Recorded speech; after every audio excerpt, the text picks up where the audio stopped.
everyone fine. ಚನ್ನಪಟ್ಟಣದ ಬಗ್ಗೆ ನಾವು ನೋಡ್ತಾ ಬರ್ತಾ ಇದ್ವಿ. ಸೊ ಇದೀಗ ಇನ್ನೊಂದು ಹೈ ವೋಲ್ಟೇಜ್ ಕ್ಷೇತ್ರ ಅಂತ ಕರೆಸ್ಕೊಳ್ತಾ ಇರೋದು ಶಿಗ್ಗಾವಿ. ಯಾಕಂದ್ರೆ ಬಸವರಾಜ ಬೊಮ್ಮಾಯಿ ಅವರ ಪುತ್ರ ನಿಂತಿದ್ದಾರೆ.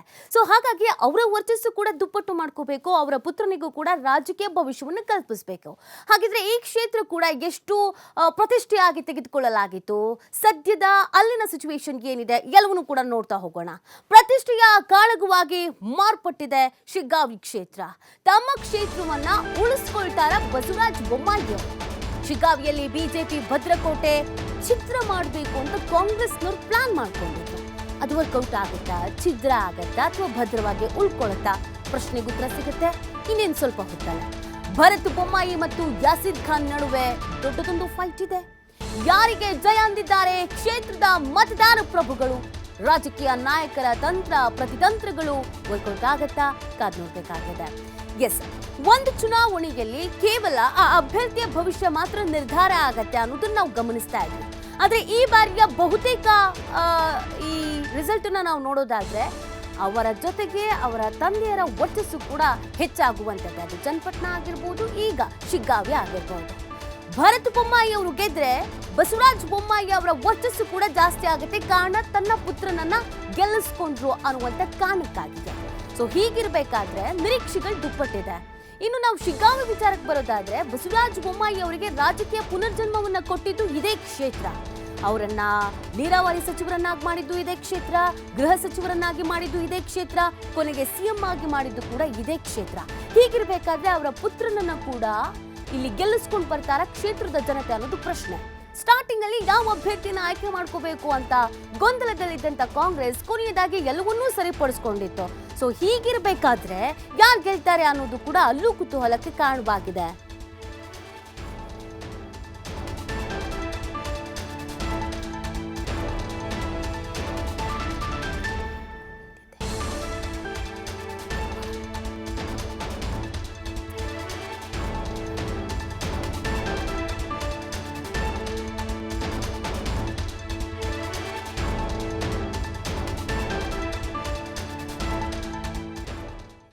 ನಾಲ್ಕು DSP, 9 CPI, 25 PSI, 29 ASI, 250 HC, PC, 2 KSRP, 4 DR ತುಕಡಿಗಳ ನಿಯೋಜನೆಯನ್ನ ಪೊಲೀಸ್ ಇಲಾಖೆ ಮಾಡಿದೆ. ಎಣಿಕೆ ಕೇಂದ್ರದ 200 ಮೀಟರ್ ವ್ಯಾಪ್ತಿಯಲ್ಲಿ ನಿಷೇಧಾಜ್ಞೆಯನ್ನ ಜಾರಿ ಮಾಡಲಾಗಿದೆ.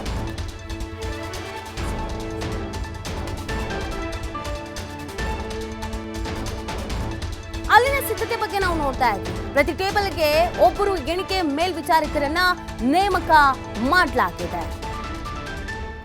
ಹಾವೇರಿಯ ಸರ್ಕಾರಿ ಇಂಜಿನಿಯರಿಂಗ್ ಕಾಲೇಜಿನಲ್ಲಿ ಮತ ಎಣಿಕೆ ನಡೀತಾ ಇದೆ. ಪ್ರತಿ ಟೇಬಲ್ಗೆ ಒಬ್ಬರು ಎಣಿಕೆ ಮೇಲ್ವಿಚಾರಕರ ನೇಮಕ ಮಾಡಲಾಗಿದೆ. ಒಬ್ಬರು ಎಣಿಕೆ ಸಹಾಯಕರು, ಒಬ್ಬರು ಮೈಕ್ರೋ ಅಬ್ಸರ್ವರ್ ಅನ್ನ ನೇಮಕ ಮಾಡಲಾಗಿದೆ. 241 ಮತಗಟ್ಟೆಗಳು 18 ಸುತ್ತಿನಲ್ಲಿ ಈ ಮತ ಎಣಿಕೆ ನಡೆಯುತ್ತೆ.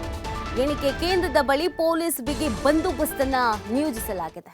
4 DSP, 9 CPI, 25 PSI, 29 ASI, 250 HC, PC, 2 KSRP ತುಕಡಿ, 4 ಡಿಆರ್ ತುಕಡಿಗಳ ನೇಮಕವನ್ನ ಮಾಡಲಾಗಿದೆ. ಇವಾಗ ಮತ್ತಷ್ಟು ಮಾಹಿತಿನ ನೀಡ್ತಾರೆ ನಮ್ಮ ಪ್ರತಿನಿಧಿ ಗೆಲ್ಲಪ್ಪ. ಲೈವ್ ನಲ್ಲಿ ಜಾಯ್ನ್ ಆಗ್ತಾ ಇದ್ದಾರೆ. ಗೆಲ್ಲಪ್ಪ, ಈ ಕ್ಷೇತ್ರ ಕೂಡ ಹೈ ವೋಲ್ಟೇಜ್ ಕ್ಷೇತ್ರ ಅಂತಾನೆ ಕರೆಸ್ಕೊಳ್ತಾ ಇತ್ತು. ಕಾರಣ ಬಸವರಾಜ ಬೊಮ್ಮಾಯಿ ಅವರ ಪುತ್ರ ನಿಂತಿರುವಂತ ಕಾರಣಕ್ಕಾಗಿ ಕಾಂಗ್ರೆಸ್ನಲ್ಲಿ ಪ್ರಾಥಮಿಕ ಹಂತದಲ್ಲಿ ಸ್ವಲ್ಪ ಗೊಂದಲ ಇತ್ತು, ಯಾರನ್ನ ಅಭ್ಯರ್ಥಿಯಾಗಿ ಆಯ್ಕೆ ಮಾಡಬೇಕು ಅಂತ. ಕೊನೆಗೆಲ್ಲವನ್ನು ಕೂಡ ಬ್ಯಾಲೆನ್ಸ್ಡ್ ಮಾಡಿ ಹೆಸರನ್ನ ಅನೌನ್ಸು ಮಾಡಿದ್ರು. ಸೊ ಇವತ್ತಿನ ರಿಸಲ್ಟ್ ಬಗ್ಗೆ ಎಲ್ಲರ ನಿರೀಕ್ಷೆ ಇದೆ. ಸದ್ಯದ ಸಿದ್ಧತೆ, ಭದ್ರತೆ ಮತ್ತು ವಿಶ್ಲೇಷಣೆ ಎಲ್ಲಪ್ಪ.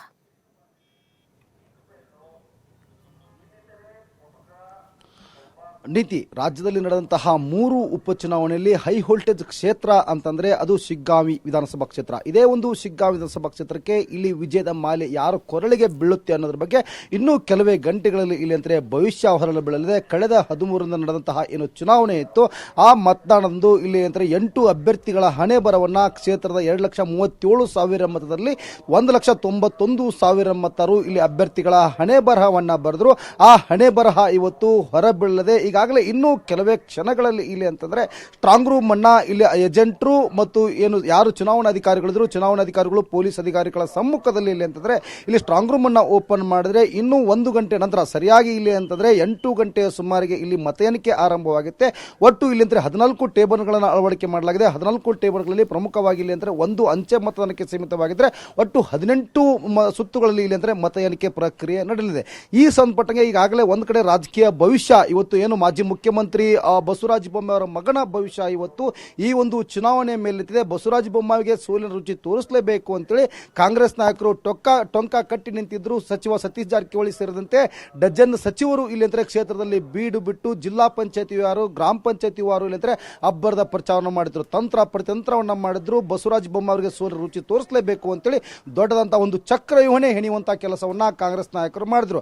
ಆದ್ರೆ ಇದು ಯಾವುದಕ್ಕೂ ಕಡಿಮೆ ಇಲ್ಲ ಅಂತೇಳಿ ಬಸವರಾಜ ಬೊಮ್ಮಾಯಿ ಸಹ ಇಲ್ಲಿ ಅಂತಂದ್ರೆ ಮಗನ ಭವಿಷ್ಯಕ್ಕೆ ಎಲ್ಲ ರೀತಿಯಾದಂತಹ ಒಂದು ಪ್ಲಾನ್ ಅನ್ನ ಮಾಡಿದ್ರು. ಈಗಾಗಲೇ ಅಂತಂದ್ರೆ ಏನು ಈಗಾಗಲೇ ಮತ ಎಣಿಕೆ ಕೇಂದ್ರಕ್ಕೆ ಬಿಜೆಪಿ ಅಭ್ಯರ್ಥಿ ಭರತ್ ಬೊಮ್ಮಾಯಿ ಈಗಾಗಲೇ ಅಂತಾರೆ ಮತ ಎಣಿಕೆ ಕೇಂದ್ರಕ್ಕೆ ಆಗಮಿಸಿದರೆ ನಾನು ದೃಶ್ಯದಲ್ಲಿ ಈಗಾಗಲೇ ನೋಡ್ತಾ ಇರಬಹುದು. ಅಂದ್ರೆ ಬಿಜೆಪಿ ಅಭ್ಯರ್ಥಿಯಾಗಿ ಸ್ಪರ್ಧೆ ಮಾಡಿರುವಂತಹ ಅಖಾಡದಲ್ಲಿ ಉಳ್ಳಂತಹ ಭರತ್ ಬೊಮ್ಮಾಯಿ ಈಗಾಗಲೇ ಮತ ಎಣಿಕೆ ಕೇಂದ್ರಕ್ಕೆ ಬರ್ತಾ ಇದ್ದಾರೆ. ಅಂದ್ರೆ ಇನ್ನೂ ಕೆಲವೇ ಕ್ಷಣಗಳಲ್ಲಿ ಮತ ಎಣಿಕೆ ಆರಂಭವಾಗಲಿದೆ. ಈ ಒಂದು ಮತ ಎಣಿಕೆ ಕೇಂದ್ರಕ್ಕೆ ಇಲ್ಲಿ ಅಭ್ಯರ್ಥಿ ಸಹ ಇಲ್ಲಿ ಅಂದ್ರೆ ಬರುವಂತಹ ನಿರೀಕ್ಷೆ ಇದೆ. ಇನ್ನು ಭದ್ರತೆಯನ್ನ ನೋಡಿದಾಗ ಇಲ್ಲಿ ಅಂದ್ರೆ ನಿಷೇಧಾಜ್ಞೆ 200 ಮೀಟರ್ ಈಗಾಗಲೇ ಈಗ ಒಂದು ಹಾವೇರಿಯ ಹೊರವಲಯದಂತಹ ಒಂದು ದೇವಗಿರಿ ಇಂಜಿನಿಯರಿಂಗ್ ಕಾಲೇಜ್ ಅಂದ್ರೆ ಈ ಒಂದು ಇಂಜಿನಿಯರಿಂಗ್ ಕಾಲೇಜ್ ಸುತ್ತಮುತ್ತ 200 ಮೀಟರ್ ವ್ಯಾಪ್ತಿಯಲ್ಲಿ ಅಂತ ನಿಷೇಧಾಜ್ಞೆಯನ್ನ ಇಲ್ಲಿ ಅಂತ ಹೊರಡಿಸಲಾಗಿದೆ. ಮತ್ತು ಯಾವುದೇ ಒಂದು ವಿದ್ಯೋತ್ಸವಕ್ಕೆ ಇಲ್ಲಿ ಅವಕಾಶವನ್ನ ಮಾಡಿಕೊಟ್ಟಿಲ್ಲ. ಮತ್ತು ಇಲ್ಲಿ ಏನು ಪ್ರಮುಖವಾಗಿ ನೋಡಿದ್ರೆ ಇಲ್ಲಿ ಅಂದ್ರೆ ಬಂದೋಬಸ್ತ್ ಸುಮಾರು ಇಲ್ಲಿ ಅಂದ್ರೆ 1 SP 4 DYSP ಸೇರಿದಂತೆ ಸುಮಾರು ಇಲ್ಲಿ ಅಂದ್ರೆ 1 SP 4 DYSP ಬಂದೋಬಸ್ತ್ ಯೋಜನೆ ಮಾಡಲಾಗಿದೆ. ಮತ್ತು ಏಜೆಂಟ್ಗಳು ಈಗಾಗಲೇ ಅಂತಂದ್ರೆ ಇಲ್ಲಿ ಈ ಸಂಪುಟಕ್ಕೆ ಮತ ಎಣಿಕಾ ಕೇಂದ್ರಕ್ಕೆ ಏಜೆಂಟ್ಗಳು ಬರ್ತಾರೆ. ಬಿಜೆಪಿ ಮತ್ತು ಕಾಂಗ್ರೆಸ್ ಸೇರಿದಂತೆ ಇಲ್ಲಿ 8 ಅಭ್ಯರ್ಥಿಗಳ ಪರ ಇಲ್ಲಿ ಅಂದ್ರೆ ಏಜೆಂಟ್ಗಳು ಈಗಾಗಲೇ ಮತ ಎಣಿಕೆ ಕೇಂದ್ರಕ್ಕೆ ಆಗಮಿಸ್ತಾರೆ. ಮತ್ತು ಅವರೆಲ್ಲರನ್ನೂ ಇಲ್ಲಿ ಅಂದ್ರೆ ತಪಾಸಣೆ ಮಾಡಲಾಗ್ತಾ ಇದೆ. ಕೇವಲ ಅವರು ಒಂದು ಪೆನ್ನನ್ನ ಮಾತ್ರ ತರಬೇಕು, ಬಲ್ಪನ್ನ ತರಬೇಕು, ಒಂದು ಪೇಪರ್ ತರಬೇಕು. ಅದನ್ನ ಬಿಟ್ಟು ಒಂದು ಯಾವುದೇ ರೀತಿಯಾಗಿ ಅವರು ಸ್ಮಾರ್ಟ್ ಫೋನ್ ತರುವಂತಿಲ್ಲ, ಮೊಬೈಲ್ಗಳನ್ನ ತರುವಂತಿಲ್ಲ. ಎಲ್ಲದಕ್ಕೂ ಇಲ್ಲಿ ಅಂದ್ರೆ ನಿಷೇಧಾಜ್ಞೆಯನ್ನು ಮಾಡಲಾಗಿದೆ. ಮತ್ತು ಪ್ರತಿಯೊಬ್ಬರನ್ನು ಸಹ ಇಲ್ಲಿ ಅಂದ್ರೆ ತಪಾಸಣೆ ಮಾಡುವಂತಹ ಕೆಲಸವನ್ನ ಇಲ್ಲಿರುವಂತಹ ಪೊಲೀಸ್ ಅಧಿಕಾರಿಗಳು ಮಾಡ್ತಾರೆ. ಮತ್ತು ಈಗಾಗಲೇ ಈ ಒಂದು ಭವಿಷ್ಯ ಅಂದ್ರೆ ಶಿಗ್ಗಾಂವಿ ಉಪಚುನಾವಣೆ ನೋಡಿದಾಗ ಇಲ್ಲಿ ಪ್ರಮುಖವಾಗಿ ಮಾಜಿ ಮುಖ್ಯಮಂತ್ರಿ ಅವರ ಸುಪುತ್ರ ಭರತ್ ಬೊಮ್ಮಾಯಿ ಅವರ ಒಂದು ರಾಜಕೀಯ ಭವಿಷ್ಯವನ್ನ ಅಂತಂದ್ರೆ ಈ ಒಂದು ಚುನಾವಣೆ ನಿರ್ಧಾರ ಮಾಡುತ್ತೆ. ಇನ್ನು ಕೆಲವೇ ಕ್ಷಣದಲ್ಲಿ ಅಭ್ಯರ್ಥಿಯ ಹಣೆ ಬರಹ ಇವತ್ತು ಹೊರಬರಲಿದೆ. ಯಾಕಂದ್ರೆ ಸುಮಾರು 1,91,000 ಮತದಾರರು ಇಲ್ಲಿ ಅಭ್ಯರ್ಥಿಗಳ ಹಣೆ ಬರ ಬಂದ್ರೆ 8 ಜನ ಅಭ್ಯರ್ಥಿಗಳು ಪ್ರಮುಖವಾಗಿ ಇಲ್ಲಿ ನೇರ ಹಣಾಹಣಿ ಇರುವುದಿಲ್ಲ ಅಂದ್ರೆ ಬಿಜೆಪಿ ಮತ್ತು ಕಾಂಗ್ರೆಸ್.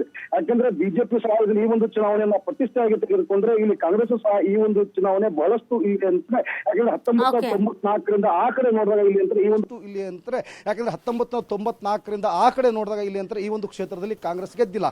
ಹೇಗಾದ್ರೂ ಮಾಡಿ ಈ ಒಂದು ಉಪಚುನಾವಣೆಯಲ್ಲಿ ಈ ಒಂದು ಕ್ಷೇತ್ರವನ್ನ ಕೈವಶ ಮಾಡಿಕೊಳ್ಳಬೇಕು ಅಂತೇಳಿ ಕಾಂಗ್ರೆಸ್ ನಾಯಕರು ಎಲ್ಲ ರೀತಿಯಂತ ಒಂದು ಪ್ಲಾನ್ ಮಾಡಿದ್ರೆ, ಆದ್ರೆ ಈ ಪ್ಲಾನ್ ಎಷ್ಟರ ಮಟ್ಟಿಗೆ ಯಶಸ್ವಿ ಆಗುತ್ತೆ ಅನ್ನೋದ್ರ ಬಗ್ಗೆ ಇನ್ನು ಕೆಲವೇ ಕ್ಷಣಗಳಲ್ಲಿ ಗೊತ್ತಾಗಲಿದೆ. ನೀತಿ, ಥ್ಯಾಂಕ್ ಯು ಎಲ್ಲಪ್ಪ ತಮ್ಮ ಡೀಟೇಲ್ಸ್ಗಾಗಿ.